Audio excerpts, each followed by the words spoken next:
Hello guys, कैसे हैं आप सभी लोग। मैं हूं पारस और ज्योग्राफी की जो एनसीईआरटी की सीरीज चल रही है उसमें आज हम देख रहे हैं chapter 4 distributions of oceans and continents. Okay, कैसे ये डिस्ट्रीब्यूशन हुआ इस चैप्टर में हम देखेंगे। तो इसमें क्या लिखा हुआ है, इसमें लिखा हुआ है कि अभी तक हमने प्रीवियस चैप्टर में देखा इंटीरियर ऑफ द अर्थ वगैरह सब कुछ देख चुके हैं और उस हिसाब से हमें पता पड़ गया है कि continents cover 29% of the surface of the earth. Okay, and the remaining is under the oceanic waters.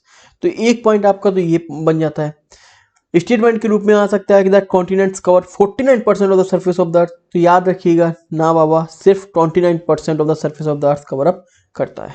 ठीक है, इसके बाद आज जो हम ओशियंस और कॉन्टिनेंट्स की बात करते हैं कि जिस हिसाब से आज हम इनको देख रहे हैं, ओके, जिस पोजीशन पर आज हम इनको देख रहे हैं, सो डेफिनेटली इन फ्यूचर कुछ 100 साल बाद, ओके, ये जो पोजीशन होगी वो डिफर होगी।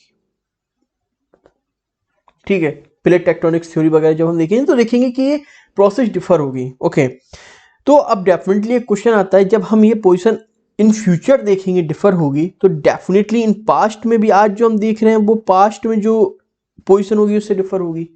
तो पास्ट में वो पोजीशन क्या होगी और वो उस पोजीशन से इस पोजीशन पर हम कैसे आए और ये पोजीशन आगे जाके कैसे चेंज होगी, ये सारी चीज़ों को समझने के लिए इस चैप्टर को हमें पढ़ना पड़ेगा।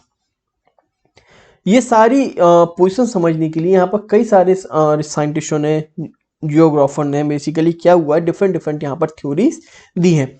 तो इसमें जो सबसे प्रचलित थ्योरी, इंपॉर्टेंट थ्योरी है वो है आपकी कॉन्टिनेंटल ड्रिफ्ट। ओके, अब इस थ्योरी में क्या है, आपकी कॉन्टिनेंटल ड्रिफ्ट में observe the shape of the coastline of the Atlantic ocean, you will be surprised by the symmetry of the coastline on either side of the oceans. आप S देखते हैं तो आप देखेंगे कि यहाँ पर सिमेट्री है आपकी। ओके, अब ये कैसी सिमेट्री है, ये देखो आप यहाँ पर, ये साउथ, ये आपका अटलांटिक ओशियन है, ये देखो आप, ये आपका अटलांटिक ओशियन है। तो इसकी जब आप कोस्ट लाइन देखोगे ना तो आपको सिमेट्री मिलती है। ठीक है, मतलब कि ये साउथ अमेरिका अफ्रीका में जो जिक्सा इफेक्ट आप देखेंगे आगे वो कंप्लीट, तो आपको सिमेट्री देखने को यहाँ पर मिलती है। ठीक है, इसके बाद इसमें क्या है, no wonder many scientist thought of this similarity and consider the possibility of the two American Europe and Africa to be once join together. तो कई सारे साइंटिस्टों ने एक पॉसिबिलिटी दिखाई कि ये सारे जो कंट्रीज आज हम देख रहे हैं, सारे कॉन्टिनेंट्स आज हम देख रहे हैं, वो सब पहले एक थे। ओके, ऐसी पॉसिबिलिटीज यहाँ पर जगाई गई।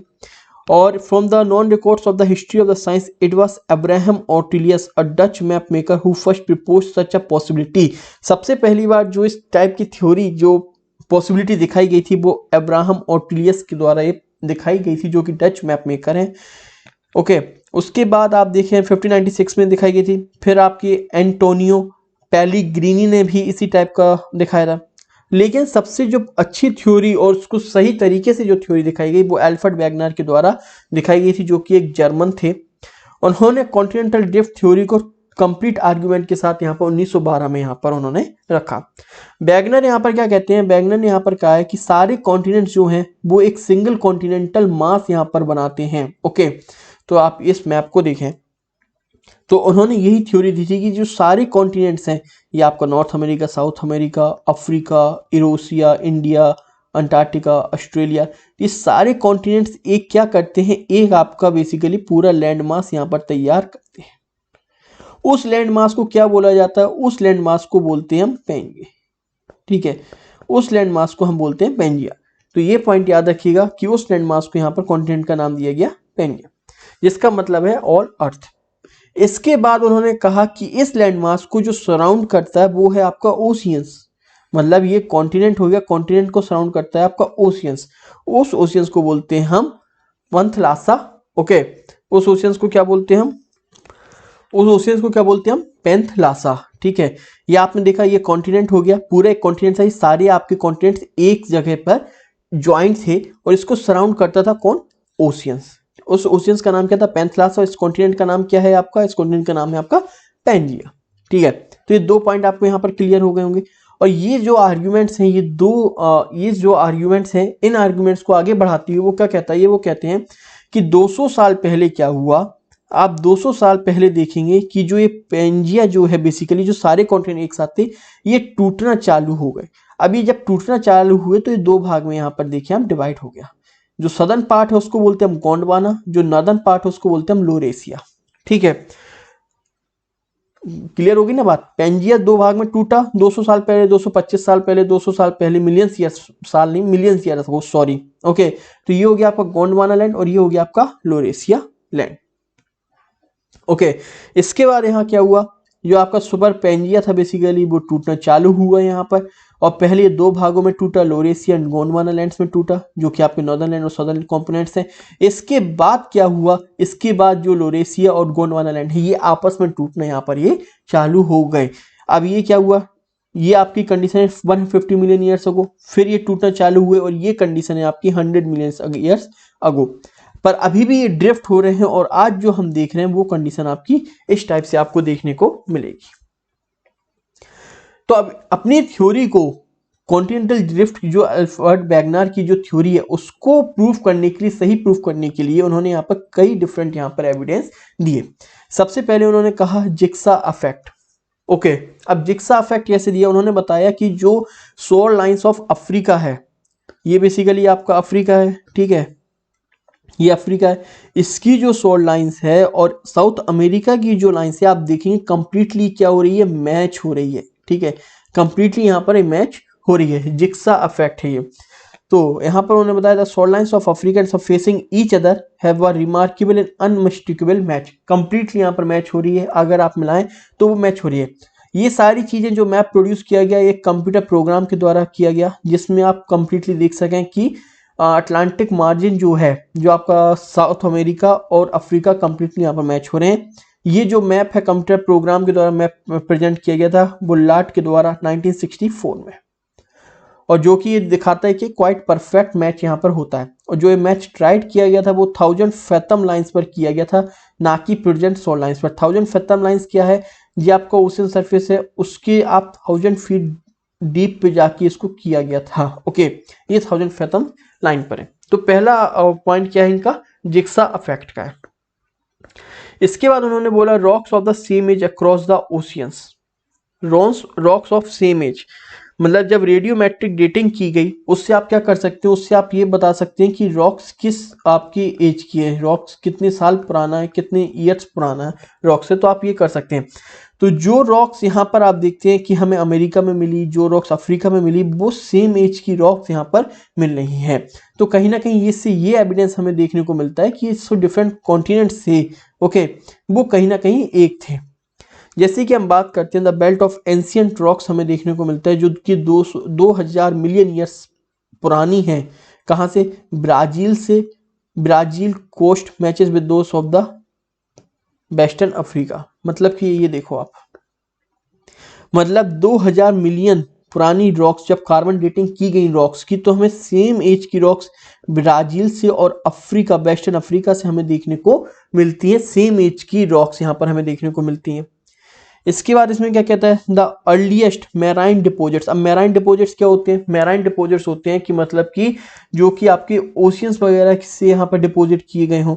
तो जो कि कोस्ट लाइन है साउथ अमेरिका और अफ्रीका में वो जूरेसिक एज की है। मतलब कि ये क्या कह रहा है कि यहाँ पर जो ये मैराइन डिपोजिट्स हमें यहाँ पर देखने को मिल रहे हैं, मैराइन डिपोजिट ओशियंस के द्वारा किए गए हैं, तो वो ज़्यादा नहीं, वो जूरेसिक एज के हैं, दोनों जूरेसिक एज के। मतलब कि पहले यहाँ पर कुछ नहीं था, ये दोनों एक ही समय पर अपने स्प्लिट हुए और यहाँ पर ओशियन, जूरेसिक एज से यहाँ पर ओशियन आया, जिसने यहाँ पर मैराइन डिपोजिट्स यहाँ पर किए हैं। इसके बाद इसमें आता है टिल्लाइट। अब टिल्लाइट क्या होता है, ये बेसिकली एक सेडिमेंट्री रॉक्स हैं जो कि आपके ग्लेशियर्स के द्वारा डिपोजिट किए जाते हैं। ठीक है, ग्लेशियर्स के द्वारा डिपोजिट किए जाते हैं। अब गोंडवाना जो सिस्टम था, लोअर एशिया सिस्टम और गोंडवाना सिस्टम, तो वो जो सेडिमेंट्स हैं वो हमें इंडिया से देखने को मिलते हैं और बाकी 6 जगहों से भी देखने को मिलते हैं। वो 6 जगह आप देखेंगे, ये जो साउथ की 6 जगह हैं जो आपकी स्प्लिट हुई साउथ की, हमें यहाँ से ये देखने को मिलते हैं, south America, Africa, India, Australia, Antarctica. ठीक है, तो ये इंडिया के अलावा हमें कहाँ कहाँ से, Africa, Falkland island, Madagascar, Antarctica और ऑस्ट्रेलिया से हमें देखने को मिलते हैं। ओके तो ये बेसिकली क्या होते हैं, ये आपकी जो ग्लेशियर्स के द्वारा आपकी इरोजन प्रोसेस होती है उसके थ्रू आपकी ये रॉक्स यहाँ पर जो बेसिकली इरोजन और वेदरिंग की जो प्रोसेस यहाँ पर बनते हैं उसको बोलते हैं हम यहाँ पर टिलाइट। ठीक है, तो यहाँ पर आप देखेंगे कि इन जगहों पर मिल रहे हैं, तो कहीं ना कहीं ये क्या बता रहा है, ये कहीं ना कहीं बता रहा है कि इस टाइप की जो आपकी रिसम्बलेंस एक ही टाइप की रॉक्स डेमोन्स्ट्रेट हो रहे हैं, कहीं ना कहीं ये सब पूरा लैंड मास एक ही था, बाद में ये कहीं जाके स्प्लिट हुआ है। प्लेसर डिपॉजिट्स, अब प्लेसर डिपॉजिट्स बेसिकली होते क्या हैं, प्लेसर डिपॉजिट्स क्या होता है आपका, प्लेसर डिपॉजिट्स और a placer is an accumulation of a valuable minerals formed by the gravity separation from a specific source rock during a sedimentary process। मतलब प्लेसर डिपॉजिट क्या होता है, मान के चलें यहाँ पर आपकी कोई सोर्स है रॉक का, ठीक है, यहाँ पे कोई रॉक्स है और इससे यहाँ पे बेसिकली पूरा मिनरल्स वगैरह है, पर यहाँ पे क्या होगा, ये नीचे खिसक जाएगा और यहाँ पर क्या होगा, ग्रेविटी के कारण ये नीचे खिसक जाएगा और यहाँ पर आपके जो वैल्यूएबल मिनरल्स हैं वो यहाँ पर आपके सेटअप हो जाएंगे। मतलब सोर्स कहीं है और आपको रिसोर्सेज कहीं मिल रहे हैं। ठीक है, सोर्स यहाँ पर हो गया, रिसोर्स आपको ये मिल रहे हैं, इसको बोलते हैं प्लेसर डिपॉजिट्स। तो सेम टाइप का वो कह रहे हैं यहाँ पर क्या हुआ है, आप देखें कि rich placer deposits of gold in the Ghana coast में हमें मिलते हैं और वहाँ पर एब्सोल्यूट अब्सेंस है सोर्स रॉक का। मतलब घाना कोस्ट पर आप देखें गोल्ड कोस्ट हमें गोल्ड मिलता है लेकिन वहाँ पे सोर्स नहीं है, जो रॉक है उसका सोर्स नहीं है। और सोर्स कहाँ मिलता है, the gold bearing beans are in the Brazil, और हमें डिपॉजिट्स कहाँ मिले, घाना में। अब देखो यहाँ पर मैप में, अब वो क्या कह रहा है कि ये घाना कोस्ट आपका, ठीक है, तो वो कह रहा है कि यहाँ पर हमें गोल्ड के रिसोर्सेस मिलते हैं लेकिन सोर्स कहाँ मिलते हैं, सोर्स मिलता है ब्राजील में। तो अब ऐसा तो पॉसिबल नहीं है कि ये ओशियन से यहाँ पे गया हो, तो पहले वो कहता है कि पहले ये सारे ज्वाइंट होंगे। ठीक है, पहले ये क्या होंगे, पहले ये ज्वाइंट होंगे जो कि आपका आराम से यहाँ पर जा सकता है, मूव हो अंडर ग्रेविटी। तो ये होता है आपका प्लेसर डिपॉजिट्स। ठीक है, इसके बाद क्या होता है, इसके बाद होता है आपका डिस्ट्रीब्यूशन ऑफ फॉसिल्स। अब डिस्ट्रीब्यूशन ऑफ फॉसिल्स क्या है, when identical species of animals and plants adapted to living on land or in a fresh water are found on either side of the marine barriers, a problem arises regarding accounting for such distributions। मतलब कि आपकी कुछ species हैं जो कि आपके land पर रहते हैं या फिर फ्रेश वाटर में रहते हैं, अगर उस टाइप की जो स्पीसीज हैं वो हमें डिफरेंट डिफरेंट कॉन्टिनेंट्स में मिले, जैसे कि इंडिया में मिले आपके, ठीक है, जैसे कि हमें इंडिया में मिले, मेडागास्कर में मिल रहा है, तो ये मैराइन डिपॉजिट्स है, पर वो तो फ्रेश वाटर में आते हैं। तो अब ये यहाँ पर भी मिल रहे हैं, फिर साउथ अफ्रीका में भी मिल रहे हैं, साउथ अमेरिका भी मिल रहे हैं। तो यहाँ पर जो ये मैराइन बैरियर्स हैं, अब वो ऐसा तो नहीं है कि तैर कर यहाँ पहुँच गए होंगे, ये यहाँ पर तैर कर पहुँच गए होंगे, तो ये कैसे पॉसिबल है। उसी हिसाब से उन्होंने कुछ एग्जाम्पल्स दिए कि जैसे कि लीमोर्स की अगर हम बात करते हैं तो लीमोर्स हमें इंडिया में मिलता है, मेडागास्कर में मिलता है, अफ्रीका में मिलता है। ठीक है, तो अब यहाँ पर हमें ये मिल रहे हैं लीमोर्स जो मिल रहे हैं, अब वो ऐसा तो नहीं है कि यहाँ से स्विमिंग करके पहुंच गए होंगे, वो पॉसिबल ही नहीं है वो चीज़। तो कहीं ना कहीं ये एविडेंस प्रूव करता है कि ये पूरा लैंड मास था। ठीक है, ये पूरा क्या था, आपका लैंड मास था जो कि आपको तीनों लैंड मासेस को लिंक करता था आपस में। उसी तरीके से आप देखिए यहाँ पे मेसोसॉरस एक स्मॉल रेप्टाइल है जो कि आपका ब्रैकिस सैलो ब्रैकिस वाटर में रहना पसंद करता है और जिसके हमें स्केलेटन्स आप देखें सदर्न केप से भी मिले हैं ऑफ साउथ अफ्रीका और ब्राज़ील से, राबर फॉर्मेशन ऑफ ब्राज़ील से देखने को मिले हैं। यहाँ पे साउथ अफ्रीका में मिले हैं और ब्राज़ील में मिले हैं। ठीक है, मेसोसॉरस का हमें यहाँ पर स्केलेटन्स मिले हैं। तो अब ये बेसिकली इनकी दोनों की अगर दूरी देखी जाए तो 4800 किलोमीटर है with in ocean between them. ठीक है, तब ये पॉसिबल नहीं है कि मेसोसॉरस यहाँ से यहाँ ट्रैवल करके गया होगा, तो ये पॉसिबल कैसे है, कहीं ना कहीं ये पूरा एक लैंडमास होगा। पर अब बात यहाँ पर आती है, वैगनर फेल कहाँ हुए। वैगनर ने थ्योरी तो सही दी कि कॉन्टिनेंट्स मूव हो रहे हैं, ठीक है, कंप्लीटली फेल नहीं था, पर उसका फोर्स क्या है। अब जब उनसे पूछा गया कि क्यों कॉन्टिनेंट्स मूव हो रहे हैं तो वो वहां पर फेल हो गए ये बताने में कि कॉन्टिनेंट्स का फोर्स क्या है मूव होने का। तो उन्होंने कहा यहाँ पर दो फोर्स है, एक पोल फ्लिंग फोर्स है और टाइडल फोर्स है। ओके, तो उन्होंने पोलर फ्लिंग जो फोर्स है उसके लिए बोला कि आप देखते हैं कि ये आपका अर्थ है और ये अर्थ क्या बेसिकली रोटेट हो रहा है और उसका जो बल्ज है आपका देखेंगे आप, बल्ज है, ठीक है, इससे परफेक्ट स्फीयर न होने के कारण वो एक बल्ज देता है इक्वेटर पे, जिसके कारण क्या हो रहा है, आपका जो अर्थ क्रस्ट है वो टूट रहा है। ठीक है, ये कहा गया। दूसरा कहा गया इनके द्वारा टाइडल फोर्स। टाइडल फोर्स का इन्होंने क्या बताया, due to the attraction of the moon and sun, जो मून एंड सन है उनकी अट्रैक्शन के कारण जो है ओशियन वहां पे टाइड्स डेवलप्ड होती हैं। ओके, लेकिन यहाँ पे साइंटिस्टों ने बेसिकली यहाँ पे स्कॉलर्स ने यहाँ पे इनकी बात पे विश्वास नहीं किया, क्योंकि ये जो फोर्सेस हैं बहुत ही ज़्यादा कम है, मिनिमम फोर्सेस हैं कि इतना ज़्यादा फॉर्मेशन, इतना ज़्यादा मूवमेंट यहाँ पर ये कर पाए। तो उसके बाद क्या हुआ, इनकी जो थ्योरी थी उसके बाद ड्रिफ्ट स्टडीज की गई। आप वर्ल्ड वार के समय पर देखें तो वर्ल्ड वार के समय पर बेसिकली जो ये थ्योरीज की स्टडी की गई, तो वहाँ पर क्या हुआ, ओशियन की स्टडी की गई। ओके, ओशियंस की स्टडी की गई। उस समय आप देखें तो सबमरीन वगैरह आ चुकी थी, नई नई टेक्नोलॉजीज यहाँ पर आ चुकी थी, कैमरा, तो ओशियंस की स्टडी की गई। और जब ओशियंस की स्टडी यहाँ पर की गई, ओके, तो कॉन्टिनेंटल ड्रिफ्ट जो है वो हिल गई थी पूरी, क्योंकि ओशियंस की जब स्टडी की गई उन्हें पता पड़ा कि जो वास्ट डाइवर्सिटी हम लैंडफॉर्म्स की ऊपर देख रहे हैं, कॉन्टिनेंट जमीन पर देखते हैं, सेम वैसी ही डाइवर्सिटी आप देखेंगे ओशियंस में। इनफैक्ट कॉन्टिनेंट से भी ज़्यादा डाइवर्सिटी आप ओशियंस में देखेंगे। और जब उसको स्टडी किया गया तो वहां पर एक थ्योरी निकाली गई, कन्वेक्शनल करंट थ्योरी। ये आर्थर होम्स की एक कन्वेक्शनल करंट थ्योरी 1930 में उन्होंने यहाँ पर डिस्कस किया था, जहां पर उन्होंने बोला कि कन्वेक्शन करंट जो है, ओके, वो बेसिकली क्या है, ऑपरेट करती है मेंटल पोर्शन में। अभी देखेंगे सब क्या है। चलिए यहाँ पे एक फिगर देखते हैं पहले। ये देखें आप, ये क्या है आपका, ये कोर है, कोर रीजन है, ये मेंटल रीजन है आपका। तो यहाँ से बेसिकली क्या हो रहा है, ये मैंने आपको बताया था कि यहाँ पर ये एस्थेनोस्फीयर होगा, जो कि एस्थेनोस्फीयर ये आपका ओशियंस है, ठीक है। तो ये मैंने आपको बताया था एस्थेनोस्फीयर होगा। यहाँ से आपका क्या होगा, हीट प्रोड्यूस होगा, मैग्मा यहाँ से निकलेगा।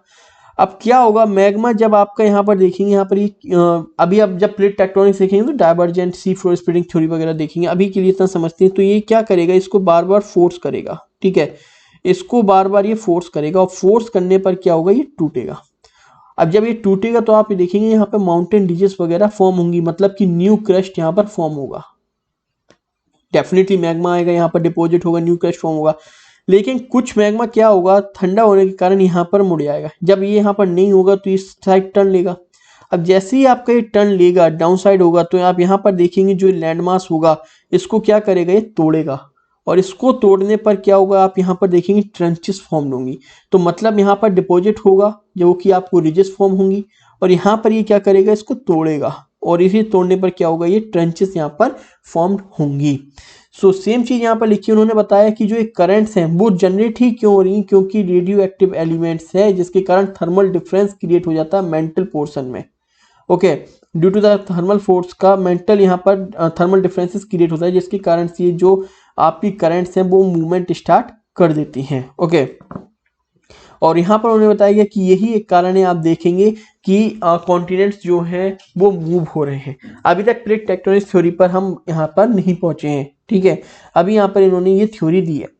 सेम कॉन्सेप्ट आप देखेंगे जब सी फ्लोर स्प्लिटिंग थ्योरी पढ़ेंगे, सेम कॉन्सेप्ट आप वहाँ पर भी इसका देखेंगे।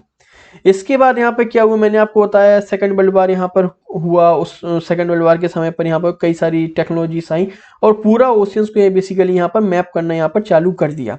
डिटेल्ड पिक्चर यहाँ पर ओशियंस रिलीफ की यहाँ पर रिवील्ड की गई, जिसमें रिवील्ड करने पर उनको पता पड़ा कि माउंटेन जो है बेसिकली ओशियंस का जो सरफेस है वहाँ पर कई सारे आपको ट्रंचेस देखने को मिलते हैं, ठीक है, ऑन द कॉन्टिनेंटल मार्जिन। मतलब कि एक प्लेट ये है, एक प्लेट ये है, जो कि जैसे कि ये मान के चलें आपकी कॉन्टिनेंटल प्लेट है, ये आपकी ओशियनिक प्लेट है। यहाँ पर आप देखेंगे जब ओशियनिक प्लेट सबडक्ट होगी, अब आप कहोगे सबडक्ट क्यों है, तो बेसिकली वो हम प्लेट टेक्टोनिक्स में देखेंगे, क्योंकि डेंसर होती है ओशियनिक प्लेट। तो आप यहाँ पर देखेंगे जब ये कॉन्टिनेंटल मार्जिन, ये कॉन्टिनेंटल मार्जिन हो गया, यहाँ पर क्या होगा, ट्रंचेस फॉर्म होते हैं, ठीक है, यहाँ पर ट्रंचेस फॉर्म होते हैं।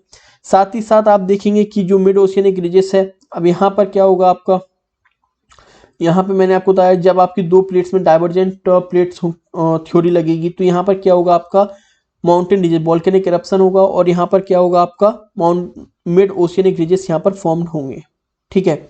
The dating of the rocks from the oceanic ridges revealed the fact that they be much younger than the continental. बनी बात है, क्योंकि अभी भी वहाँ पर ये प्रोसेस कंटिन्यूड है, तो ये क्या है, यंग है, आपके यंग एज में in comparison to your continental age. साथ ही साथ ओशियनिक जो रिजेस है आप देखेंगे equal distance from the crust. अब मैंने आपको क्या बताया, आप मान के चलें ये आपका रॉक्स है, यहाँ से क्या होगा, ये रॉक से बेसिकली ये आपकी कन्वेक्शनल करंट आ रही है, तो ये आपका क्रस्ट फॉर्म हो रहा है। तो जो ये क्रस्ट आपका फॉर्म होगा ये आप देखेंगे आप इक्विडिस्टेंट होगा फ्रॉम ईच अदर। साथ ही साथ जो आप यहाँ पर देखेंगे एज पर जो फॉर्म होगा वो आपका क्या होगा, कंटिन्यूसली इवॉल्व हो रहा है, तो नई एज का होगा। साथ ही साथ थ्योरी जो है इस तरीके से आपकी जो कन्वेंशनल करंट है वो इस तरीके से मूव होगी, तो ये पोर्शन आपका क्या होगा, शिफ्ट होता जाएगा। तो जैसे जैसे आप यहाँ से एज से दूर होते जाएंगे ये आपकी ओल्ड एज में हो जाएगा और ये आपका न्यू एज में रहेगा। तो ये याद रखिएगा। Rocks on either side of the crust of the oceanic ridges have equidistance location from the crust, okay, and वहां पर आप एज का भी आप देखेंगे। तो ओशियनिक फ्लो, इसके बाद ओशियन फ्लोर कन्फिगरेशन अगर हम देखते हैं तो ओशियन फ्लोर कन्फिगरेशन क्या है आपका, ये बेसिकली आपका हाइट का बताया गया है कि हाइट वेरिएशन है। ये आपका सी लेवल है, ऊपर जाएंगे तो आप देखेंगे कॉन्टिनेंट की हम हाइट नापते हैं जैसे कि माउंटेन्स वगैरह हो गए, नीचे जाएंगे तो आपको पूरा ओशियनिक का आपको मिलेगा।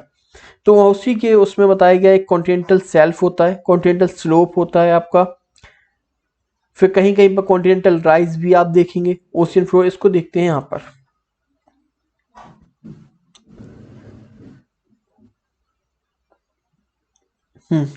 ये आपका लैंड मास है, ठीक है, ये आपका बेसिकली कॉन्टिनेंटल सेल्फ है। ओशियन स्टार्ट हो जाता है यहाँ से, ये पहले आपको कॉन्टिनेंटल सेल्फ मिलेगा फिर कॉन्टिनेंटल स्लोप मिलेगा। ये क्या होगा, ये जेंटल स्लोप पर होगा आपका, ठीक है। ये क्या होगा, स्टीप स्लोप पर मिलेगा। आफ्टर दैट यहाँ पर आप देखेंगे कि ये कॉन्टिनेंटल राइज। तो यहाँ से क्या होता है बेसिकली, यहाँ पर आपके एलुवियल फैंस टाइप के होते हैं, मतलब कि पीडोमोंट प्लेट्यू जो बोलते हैं ना, यहाँ से जितना भी आप देखेंगे कि सेडिमेंट्स यहाँ पर आएंगे, यहाँ पर क्या होगा, जेंटल स्लोप के कारण उनको स्पीड मिलेगी नहीं, तो वो यहाँ पर क्या होंगे, बैठ जाएंगे आके, उसके कारण यहाँ पे एलुवियल फैंस टाइप के यहाँ पे सेटअप होते हैं, ठीक है। सो फिर आपका पूरा ये क्या होगा, फिर आपका ओशियनिक फ्लोर स्टार्ट यहाँ पर हो जाएगा। सेम फिगर है, कॉन्टिनेंटल सेल्फ हुआ, कॉन्टिनेंटल स्लोप हुआ, फिर आप देखेंगे यहाँ पर कॉन्टिनेंटल राइज, फिर ये कुछ ओशियनिक ट्रेंचेस भी हमें देखने को मिलती हैं, वॉल्केनिक आइलैंड्स हैं, सबमरीन रिजेस हैं यहाँ पर आपको देखने को मिलती हैं, ओके। सो कॉन्टिनेंटल मार्जिन में हमने देखा कॉन्टिनेंटल मार्जिन क्या होती है, these form the transition between the continents source and the deep sea basins. अब इसमें मैंने आपको बता दिया, तो इसमें क्या क्या इंक्लूड होगा, continental self, continental slope, continental rise, deep oceanic trenches. मतलब कॉन्टिनेंटल मार्जिन क्या होता है, इन पूरे का बेसिकली एक ट्रांजिशन है, ये आपका लैंड है और ये आपका डीप ओशियन है, ठीक है। तो ये कॉन्टिनेंटल मार्जिन, इन सबको मिला के इसको बोलते हैं हम continental margin. Of this the deep oceanic trenches are the areas which are of considerable interest. जो डीप ओशियनिक ट्रेंचेस एरियाज हैं उनको बेसिकली अभी भी स्टडी किया जा रहा है, क्योंकि उनकी डेप्थ बहुत ज़्यादा है। तो अभी भी जो स्कॉलर्स हैं वो कम्प्लीटली इसकी फाउंड आउट्स नहीं कर पाए हैं कि इसकी डीप में क्या है, पर उसको अभी भी उसको स्टडी किया जा रहा है। आफ्टर दैट एबिसिल प्लेन क्या होता है, इसको डीप में हम देखेंगे चैप्टर आपका जब ओशियंस आएगा उस चैप्टर में देखेंगे। They are the extensive place that lies between the continental margin and the mid oceanic ridges. Extensive plains हैं, मिड ओशियनिक रिजेस आप में देखेंगे, ये मान के चलिए ये ओशियनिक रिजेस है। तो डीप सी ये है आपका, ये ओशियनिक ट्रेंचेस हैं ये। सो कॉन्टिनेंटल मार्जिन और मिड ओशियनिक रिजेस के बीच का जो प्लेन है उसको बोलते हैं हम एबिसिल प्लेन्स आपका, ठीक है। फिर मिड ओशियनिक रिजेस मिल जाएंगी आपको। This form a interconnected chain of the mountain system with in the oceans. Large mountain change on the surface of the earth that house submerge under the. So same जो आप mountains वगैरह आप देखेंगे oceans में, जिस तरीके से आप लैंड पर देखते हैं उसी तरीके से आप ओशियंस में देखेंगे, बस फर्क ये होगा कि ये क्या होंगे, ये सबमर्ज्ड होंगे ओशियंस में, सिर्फ फर्क इसका इतना होगा। It was characterize by central rift system at the crust. ये है, ये आपका रिफ्ट है, यहाँ से क्या होगा, मैग्मा प्रोड्यूस होता है। आप fractionate plateaus and the flank zones all along its length. The rift system और the crust is the zone of the intense volcanic activity. जो ये आपका रिफ्ट सिस्टम होगा क्रस्ट पर, तो यहाँ पे वॉल्केनिक एक्टिविटीज आपको देखेंगे, जिसके कारण यहाँ पे लावा प्रोड्यूस होगा, लावा होगा और उसके कारण आप मैग्मा नीचे से आएगा, लावा यहाँ पे डिपोजिट होता जाएगा और यहाँ पे माउंटेन्स यहाँ पर क्रिएट होता जाएगा। नेक्स्ट यहाँ पर क्या है, distribution of earthquake and volcanoes. फिर ये हम कल आगे अगली वीडियो में देखेंगे आपका। नेक्स्ट इस चैप्टर को खत्म कर देंगे, तीन टॉपिक बचे हैं, distribution of earthquake and volcano, sea floor splitting और प्लेट टेक्टोनिक थ्योरी, जो कि हम कल वीडियो में कंप्लीट कर देंगे। थैंक यू गाइस, अगर वीडियो पसंद आती है तो लाइक, सब्सक्राइब एंड शेयर जरूर करें। Thank you so much.